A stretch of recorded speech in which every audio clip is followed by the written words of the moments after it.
While crews are making progress on the wildfires burning here in Southern California, soon people will be returning to properties just like this. Homes just completely destroyed, not only here in Altadena, but also in the Pacific Palisades and in Malibu. People know they want to come back and rebuild, but they will also be facing several challenges. I think everybody is still pretty numb. It's a situation people never think they'll be in. My son's residence that burned down, but that's also our home. Last week, the Eaton fire in Altadena and Palisades fire in Pacific Palisades exploded, destroying more than 12,000 businesses and homes. I have been in the Los Angeles area for the past 3 days, visiting the evacuated areas that so many in southern Nevada have connections to.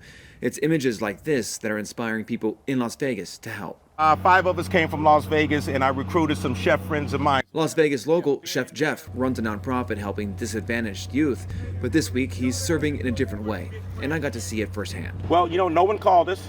We were just at home. We said, look, we have vehicles here, nonprofit in Las Vegas. Let's go down here and help folks. And he isn't alone.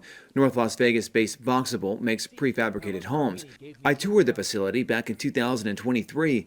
They say these small structures can go up in just hours and could be an option for Californians while they rebuild. We've also deployed a unit, or are deploying a unit on Saturday in a church to kind of showcase it. As we continue to watch our local helpers do their part, the firefighters work to contain the fires, and utility companies work to restore gas and power.